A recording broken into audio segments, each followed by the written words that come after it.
नमस्कार, बड़ी खबर में आपका स्वागत है। मैं हूं आशीष पाराशर। कल यानी रविवार का दिन कांग्रेस की राजनीति और गुर्जरों की राजनीति के लिए बहुत महत्वपूर्ण रहा। महत्वपूर्ण यह रहा कि राजेंद्र विधुड़ी ने संसदीय सचिव पद से अपना इस्तीफा दिया और उसके बाद में कल इस्तीफा उन्होंने हालांकि पहले सौंप दिया था, लेकिन उसके बाद कल गुर्जर समाज द्वारा उनका एक अभिनंदन कार्यक्रम उनके घर पर ही आयोजित किया गया और इस कार्यक्रम में पहुंचे मुख्य सचेतक रघु शर्मा और विधायक प्रताप सिंह खाचरियावास। बहुत कुछ है कांग्रेस की राजनीति में अनसुना जो एक तरह से कहने के लिए काफी है और आज इसी पर हम चर्चा करेंगे हमारे कार्यक्रम बड़ी खबर में।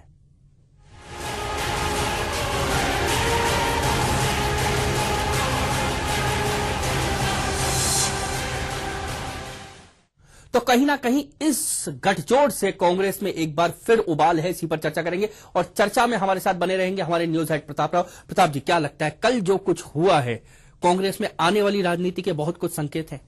हाँ आशीष, जब राजेंद्र विधुड़ी ने कहा था कि उन्हें भगवान देवनारायण का सपना आया है तो ऐसा लगा था कि उन्होंने आधी ही बात कही है। जो देवनारायण भगवान ने पूरी की पूरी जो बात की है वो अब बाहर आ रही है, क्योंकि देवनारायण भगवान ने केवल इतना ही नहीं कहा था कि केवल गुर्जरों के हित के लिए आप इस्तीफा दीजिए, शायद ये भी कहा था कि कांग्रेस में अब आप लंबरदार होकर खड़े हो जाइए सत्ता के खिलाफ। तो शायद लग रहा है कि जो सपने का जो दूसरा पार्ट है वो अब शुरू हो गया है। प्रताप जी, बड़ी बात यह है कि राजेंद्र विधुड़ी इस्तीफा देते हैं और अब प्रताप सिंह और रघु शर्मा उनके साथ आते हैं। पहले ये तीनों मिलकर भी एक भ्रष्टाचार के खिलाफ इन्होंने रथ यात्रा निकाली थी।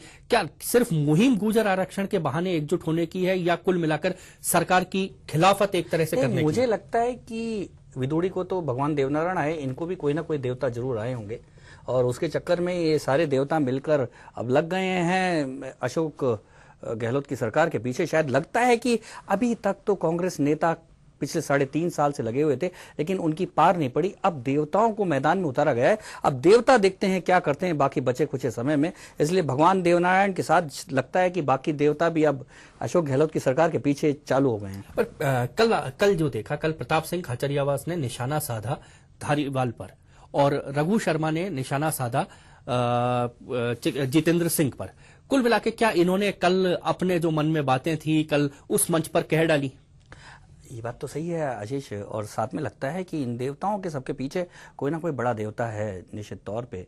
और जैसे ही विधुड़ी का जब इस्तीफा आया तब भी अब मैंने चर्चा की थी आशीष, उस समय बात ये आई थी कि केवल भगवान देवनारायण के कह देने से विधुड़ी को इतना आत्मज्ञान तो नहीं होगा, कोई ना कोई दिल्ली का देवता जरूर इसके पीछे होगा। और दिल्ली का देवता कौन है समझ में नहीं आ रहा। और उस समय भी आशंका थी कि एक देवता ने, यदि दिल्ली के देवता ने एक को कहा है तो 2-4 और भी होंगे और धीरे धीरे निकल के आ रहे हैं कि दिल्ली का देवता वो कौन है। अब ये खोजने की कोशिश है। शायद हो सकता है मुख्यमंत्री अशोक गहलोत तो जानते हो कि वो दिल्ली का देवता कौन है, लेकिन जनता के सामने आना अभी बड़ा जरूरी है। बिल्कुल सही कह रहे हैं, जनता के सामने अभी आना बाकी है। आखिर पूरा मामला क्या है, आइए फटाफट से नजर डालते हैं इस पर।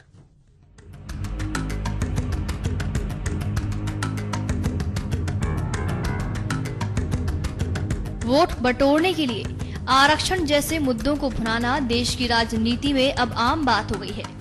लंबे समय से मायावती तो कभी रामविलास पासवान एक सी खैरखाव बनाकर समाज को भड़काते रहते हैं, तो वहीं ओबीसी को अपने पक्ष में करने के लिए लालू मुलायम जैसे नेता भी लंबरदार बने हुए हैं। वोट बटेरू संस्कृति अब कथित राष्ट्रीय पार्टियों का एक अहम हिस्सा बनती जा रही है। कांग्रेस या भाजपा के नेता भी अब जाति के नेता बनते जा रहे हैं। लेकिन इन नेताओं का टारगेट अपनी पार्टी के लिए वोट बटोरे से ज्यादा अपने विरोधी पर निशाना साधना होता है।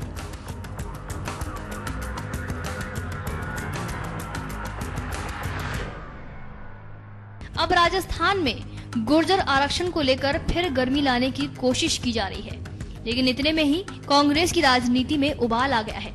कांग्रेस के संसदीय सचिव राजेंद्र विधुड़ी ने भगवान देवनारायण का आदेश मानकर मुख्यमंत्री अशोक गहलोत पर ही निशाना साध दिया है।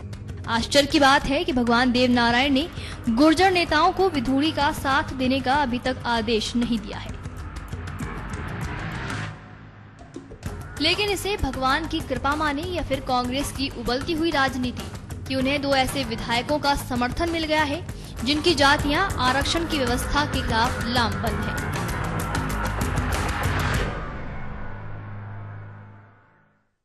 तो देखा आपने किस तरह से कल वहां पर पूरा जो घटनाक्रम है। प्रताप जी, एक चीज और है, तीन लोग वो इकट्ठे हुए जिनके तेवर कहीं ना कहीं ऐसे माने जाते हैं कि उनको अगर नहीं भी अगर वो कुछ कहें तो बगावती तेवर के लोग माने जाते हैं। हाँ बिल्कुल, जब से गहलोत सरकार बनी है तब से ये कांग्रेस में बीजेपी के कांग्रेस में सत्ता में विपक्ष की भूमिका निभाने वाले बीजेपी की एक खास बात थी कि वहां 2 जनों का गुट बनता था, यहाँ 3 तिलंगों का गुट बना है और ये शुरुआत से ही एक्टिव है। राजेंद्र विधुड़ी, रघु शर्मा और प्रताप सिंह शुरुआत से ही याराना दोस्ताना है और हर मुद्दों को लेकर पिछली बार जब कांग्रेस भ्रष्टाचार को लेकर बड़ी परेशान थी तो इन्होंने भ्रष्टाचार के खिलाफ ही यात्रा निकाल दी थी।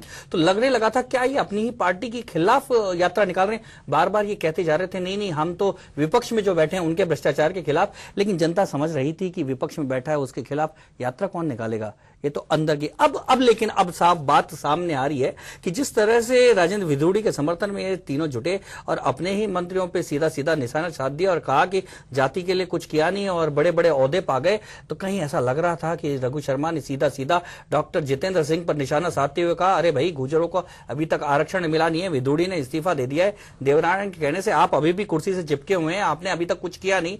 तो सीधा निशाना था और सीधा निशाना आशीष जो डॉक्टर जितेंद्र सिंह हैं वो अशोक गहलोत के खास सिपहसालार हैं। ऐसे में सीधा सीधा लगता है कि कहीं ना कहीं इन तीनों ही सत्ता के खिलाफ बगावत छेड़ती है। एक और बात क्या नहीं हो सकती क्या, पूरी राजनीति जो लग रही है कि कहीं ना कहीं विधुड़ी को इन सब लोगों के साथ में, गुर्जर समाज के लोगों के साथ में एक नया ऑप्शन खड़ा किया जा रहा है, क्योंकि कर्नल बैसला जो है किस तरफ टर्न हो जाए, अभी तक सरकार भी इसकी चिंता में है, तो विधुड़ी कहीं ना कहीं एक गुर्जर नेता बन जाए जो शायद कांग्रेस के लिए बेनिफिट हो। आशीष, गुर्जर आंदोलन को भी तुम भी जानते हो, मैं भी जानता हूँ और बाकी लोग भी जानते हैं। विधुड़ी की गुर्जर आंदोलन में क्या स्थिति है ये हम सब जानते हैं। विधुड़ी को अभी तक राजस्थान के गुर्जर शायद स्वीकार नहीं कर पाए, हालांकि वो चुनाव जीत गए हैं, लेकिन जिस तरह का उनका एक व्यवहार रहा है उसमें वो राजनीतिक तौर पे ज्यादा, सामाजिक नेता के तौर पे कम पहचान उनकी है। लंबी लड़ाई उन्होंने अभी तक नहीं लड़ी है और जिस तरह से वो आंदोलन के बाद विधायक चुन लिए गए और राजस्थान की राजनीति में एंटर कर जाते हैं, उससे कोई बहुत ज्यादा विश्वसनीयता अभी नहीं बनी है। लेकिन अगर वो बड़ा सेक्रीफाइस कर देते हैं, हो सकता है कि उनमें कहते हैं कि जान भी है, तो जान अगर दिखा जाती है। लेकिन जिस तरह उनको सपोर्ट मिलना चाहिए था गुर्जर समाज की बजाय बाकी जगह से सपोर्ट मिला। रघु शर्मा जो वैसे जातिगत रूप से देखा जाए तो ब्राह्मण है वो, और प्रताप सिंह खाचरियावास राजपूत है, और बाई चांस ये दोनों ही विधायकों की जातियां आरक्षण के खिलाफ आंदोलन कर रही हैं और विधुड़ी आरक्षण के लिए आंदोलन करेंगे, तो कैसे गठजोड़ बनेगा, कैसा राजनीतिक गठजोड़ बनेगा, चर्चा जारी रखेंगे। फिलहाल आगे बढ़ने से पहले लेते हैं एक ब्रेक।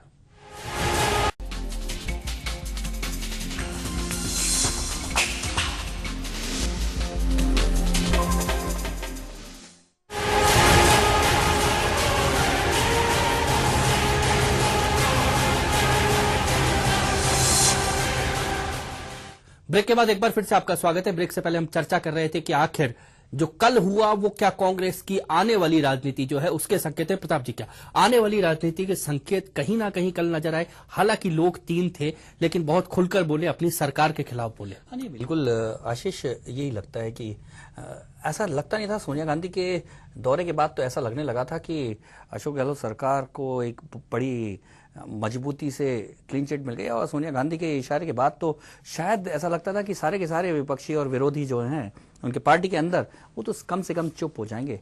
लेकिन ऐसा लग नहीं रहा, क्योंकि अचानक विधुड़ी आते हैं और विधुड़ी के बाद मुख्य सचेतक हैं रघु शर्मा और वो सीधे तौर पर मंच पर आते हैं। प्रताप जी हमारे साथ चर्चा में इस समय जुड़ गए हैं, वरिष्ठ पत्रकार अनिल लोढ़ा जी हमारे साथ चर्चा में जुड़ गए हैं। अनिल जी, कल जो विधुड़ी के घर पर हुआ, प्रताप सिंह खाचरियावास वहां थे, रघु शर्मा वहां थे, विधुड़ी खुद वहां पर थे, क्या सिर्फ ये सम्मान समारोह है या इसके पीछे कांग्रेस की बहुत बड़ी राजनीति आगे के लिए कुछ कह रही है? कांग्रेस में जो ध्रुवीकरण हो रखा है इस वक्त पार्टी का, एक मुख्यमंत्री अशोक गहलोत के इर्द गिर्द लोग हैं और एक केंद्रीय मंत्री सीपी जोशी के इर्द गिर्द लोग हैं। जो गुर्जरों में ये विभाजन देखने को मिल रहा है और गुर्जरों की विभाजन की वजह से जो कांग्रेस में विभाजन देखने को मिल रहा है वो उस ध्रुवीकरण की ही प्रतिध्वनि है। और जो ध्रुवीकरण हो रहा है उसमें कल जो रघु शर्मा ने और प्रताप सिंह खाचरियावास ने जो कुछ बोला और जिस तरह विधुड़ी के साथ वो लोग खड़े दिखे, उसमें स्पष्ट बात यह है कि इस वक्त कर्नल बैसला डॉक्टर जितेंद्र सिंह के जरिए सरकार से बात कर रहे हैं और जो लोग सरकार के साथ नहीं है या सरकार के साथ चलना नहीं चाहते वो लोग अब विधुड़ी के इर्द गिर्द इकट्ठे हो रहे हैं और बात हो रही है गुर्जर आरक्षण आंदोलन को लेकर। अनिल जी एक बड़ा सवाल ये उठता है कि विदुड़ी को तो भगवान देव नारायण का आदेश मिला था, लेकिन रघु शर्मा और प्रताप सिंह को किस देवता का आदेश मिला? क्या चाहता हूं कि ये तीनों व्यक्ति एक वक्त भ्रष्टाचार के खिलाफ रथ निकाल के एक यात्रा निकालने जा रहे थे, आपको ध्यान होगा, और उन्होंने अपने बंगले से रथ तैयार करा के यात्रा निकालने शुरू भी कर दी थी, फिर बाद में उसको बैकआउट करना पड़ा उनको। तो ये तीनों व्यक्ति बहुत समय से असंतुष्ट चल रहे हैं सरकार से, और खुद रघु शर्मा भी जब उनको मुख्य सचेतक बनाया गया वो संतुष्ट नहीं थे, वो मुख्य सचेतक होना नहीं चाहते थे, मंत्री होना चाहते थे, लेकिन मजबूरी।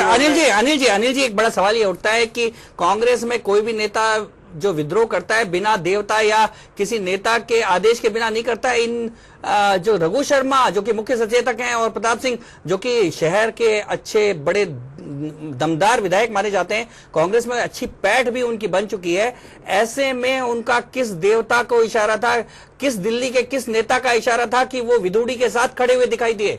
ये तो उनकी अंतरात्मा की आवाज है जी, तो सरकार के खिलाफ बोलते जा रहे हैं। कोई देवता का हल, कोई देवता नहीं है इनके पीछे?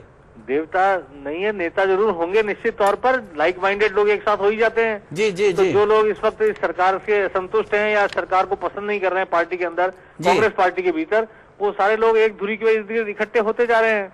लेकिन मजबूरी ये है कि जिनके इर्द गिर्द ये इकट्ठे हो रहे हैं वो विधानसभा सदस्य नहीं है जी, और लोकसभा में एक सदस्य को खोने की रिस्क इस वक्त पार्टी उठा नहीं सकती।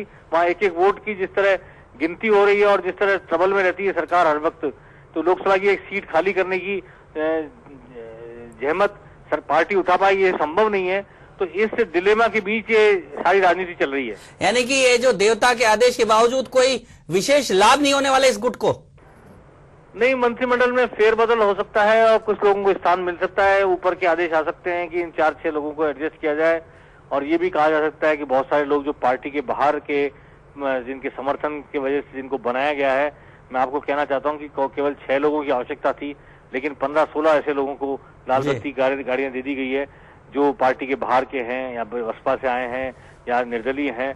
तो इस बात को लेके भी एक बड़ा असंतोष है कि कांग्रेस की सरकार है या कांग्रेस को हराने वालों की सरकार है। अनिल जी अभी सोनिया गांधी जी आई थी और लगभग सरकार को ऐसा कहा गया कि क्लीन चिट देके गई, उसके बाद भी इस तरह की विद्रोही कार्रवाई होना क्या कहता है कि कांग्रेस में अब सोनिया गांधी की भी नहीं चलती है?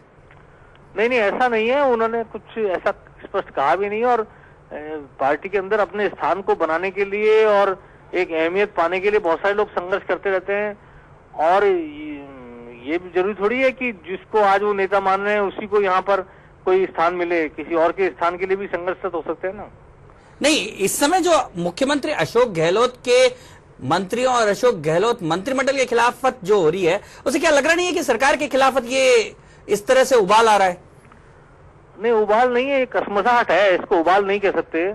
और 3-4 बार 5 बार ऐसी कोशिशें हो चुकी है, जनवरी फरवरी मार्च में पहले कई बार जी, जो कि एक बार विधायक इकट्ठे होकर सोनिया गांधी के पास गए, इससे पहले राजस्थान हाउस में विधायक इकट्ठे हुए, कोशिशें चलती रहती है। लेकिन एक तो अशोक गहलोत में कूटनीतिक कौशल बहुत ज्यादा है, और दिल्ली में सोनिया गांधी और सोनिया गांधी के सलाहकार हैं, उन पर पकड़ बहुत मजबूत है उनकी, इस वजह से वो जो ये सब लोग जितनी कोशिश करते हैं, राहुल गांधी के इर्द गिर्द जो लोग इकट्ठे हैं वो सब अशोक गहलोत के खिलाफ है, लेकिन वो कुछ कर नहीं पा रहे हैं।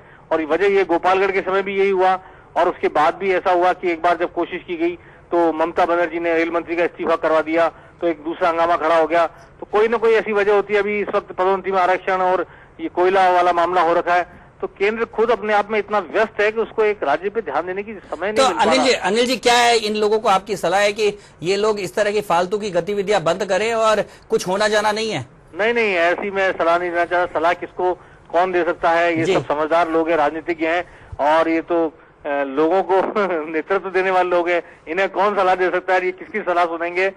इन्हें जो गोल है इनका, जो चाहे हिडन एजेंडा है, जो कुछ भी है, वो हासिल करके रहने की कोशिश करेंगे। ये आपकी मेरी सलाह सुनने वाले लोग थोड़ी हैं। आपको क्या लगता है, लड़ाई बहुत जो आपने कहा कि कहीं ना कहीं फेरबदल होने वाले हैं, लड़ाई क्या इतनी छोटी है? मेरे को ऐसा लगता है कि ये मंत्रिमंडल में कुछ फेरबदल होकर कुछ लोगों को स्थान दिए जाने की कवायद है, और अगले 2-3 महीने में ये होगा, शायद नवरात्रि में हो सकता है। अभी ये भादवा है और भादवे में ऐसे काम नहीं होते, अमावस वो श्राद्ध पक्ष आ जाएगा, तो दिवाली के आसपास कुछ 2-4-5 लोगों को शपथ मिल सकती है इनमें से।